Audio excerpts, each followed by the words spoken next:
brought to you by Sensodyne K। अभी लेके आए सेंसोडेंट के टूथ का करंट गॉन तो लाइफ का करंट ऑन। कुछ दिन पहले खबर आई थी कि कार्तिक आर्यन और विशाल भारद्वाज एक थ्रिलर फिल्म पर साथ में काम करने वाले हैं। अब इस फिल्म को लेकर बड़ा अपडेट आया है। बताया जा रहा है कि ये गैंगस्टर हुसैन उस्तरा के जीवन पर आधारित होगी। कहानी के केंद्र में हुसैन और लेडी डॉन सपना दीदी होंगे। पीपिंग मून की रिपोर्ट के मुताबिक हुसैन वाला रोल कार्तिक आर्यन करेंगे। बाकी सपना के लिए अभी कोई नाम फाइनल नहीं हुआ है।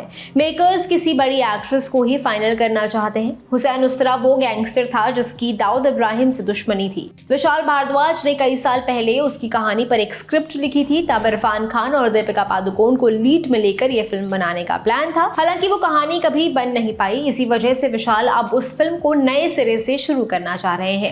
आज के समय के हिसाब से स्क्रिप्ट में कुछ बदलाव भी किए गए हैं। पहले इस कहानी को सपना दीदी के नजरिए से दिखाया जाना था, लेकिन अब ये हुसैन उस्तरा की कहानी होगी। बॉलीवुड हंगामा के मुताबिक ये फिल्म 150 करोड़ रुपए के बजट में बनेगी। साजिद नाडियाडवाला इसे प्रोड्यूस कर रहे हैं। सब कुछ सही रहा तो सितंबर 2024 में फिल्म की शूटिंग शुरू हो जाएगी। फिल्म से जुड़े तमाम बड़े अपडेट आते रहेंगे, लेकिन उससे पहले हुसैन उस्तरा और सपना दीदी की कहानी जान लीजिए। डोंगरी टू दुबई के राइटर एस हुसैन जैदी अपने सोशल मीडिया पर द सोर्स नाम की एक सीरीज चलाते हैं। वहां वो अलग अलग गैंगस्टर्स के बारे में जानकारी देते हैं। हुसैन ने उस्तरा पर भी एक पोस्ट बताया कि उसका असली नाम हुसैन शेख था। 16 साल की उम्र में हुसैन शेख की किसी से लड़ाई हो गई। उसके हाथ में उस्तरा था। तैश में आकर उसने सामने वाले शख्स पर उस्तरे से हमला कर दिया। बताते हैं कि कंधे से लेकर नीचे तक एक लंबा चीरा लग चुका था। उस शख्स को तुरंत डॉक्टर के पास ले जाया गया। उसकी स्थिति गंभीर होती जा रही थी। डॉक्टर ऐसा कट देखकर दंग थे। उन्हें समझ नहीं आया कि ऑपरेट कैसे किया जाए। उनके मुताबिक इतना साफ कट कोई सर्जन ही कर सकता था, और वो भी अपने स्कैल्पेल की मदद से। इस घटना के बाद से हुसैन शेख हुसैन उस्तरा या उस्तरा भाई के नाम से पहचाना जाने लगा। इस कहानी का दूसरा पहलू है सपना दीदी। उसका असली नाम अशरफ खान था। उसका पति महमूद दुबई में काम करता था। किसके साथ काम करता था, पैसा कैसे कमाता था, इसके बारे में ना महमूद ने कभी अशरफ को बताया, ना ही अशरफ ने कभी पूछा। एक बार दुबई से फोन आया। पता चला कि शाम की फ्लाइट से महमूद मुंबई आ रहा है। अशरफ उससे मिलने के लिए एयरपोर्ट पहुंची। महमूद उसकी आंखों के सामने था, लेकिन अगले ही पल गोलियों की आवाज आई। महमूद नजर से ओझल हो गया। अफरा तफरी के बीच अशरफ को ढूंढने की कोशिश कर रही थी। फिर एक पुलिस वाले ने उसे जेजे हॉस्पिटल जाने को कहा। अशरफ अस्पताल पहुंची। वहां एक कोने में बिस्तर पर महमूद की लाश पड़ी थी। उसे गोलियों से भून डाला गया था।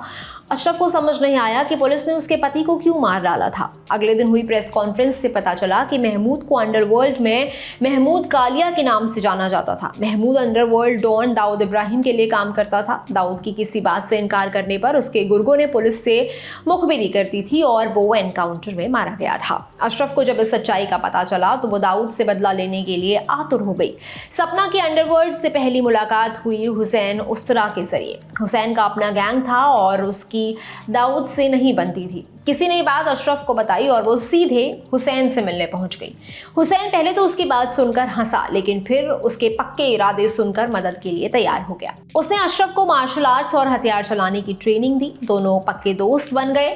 हुसैन की मदद से अशरफ ने दाऊद के ठिकानों पर जासूसी शुरू कर दी। मुंबई में दाऊद के ड्रग्स के सट्टेबाजी के धंधे चलते थे। अशरफ इन सब के बारे में पुलिस को बताने लग गई और जल्द ही पुलिस की एक पक्की इन्फॉर्मर बन गई। अशरफ का नाम सपना दीदी कैसे पड़ा, इसके पीछे भी एक अलग कहानी है। एक रोज अशरफ को पता चला कि दाऊद का सबसे बड़ा दुश्मन अरुण गवली है।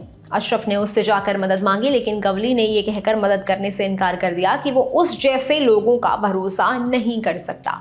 अशरफ को समझ आ गया कि अशरफ बने रहने से काम नहीं चलने वाला। उस दिन से उसने अपना नाम बदलकर सपना कर लिया। सपना ने अपनी गैंग बना ली थी। वो लोग दाऊद के स्मगलिंग वाले माल को लूटते और उसे बेचकर मुनाफा बनाते। आगे सपना ने एक क्रिकेट मैच के दौरान दाऊद को मरवाने की कोशिश भी की, लेकिन वो प्लान कामयाब नहीं हो पाया। हालांकि तब दाऊद के राइट हैंड रहे छोटा शकील को सपना के प्लान के बारे में पता चल चुका था। एक रोज जब सपना अपने घर में लेटी हुई थी, शकील के कुछ लड़के आधी रात घर में दाखिल हुए और सपना को उठा कर ले गए। उसी के घर के नीचे चाकुओं से गोद गोद कर सपना की हत्या कर दी गई। सपना की मौत के बाद भी कई सालों तक हुसैन अपना गैंग चलाता रहा।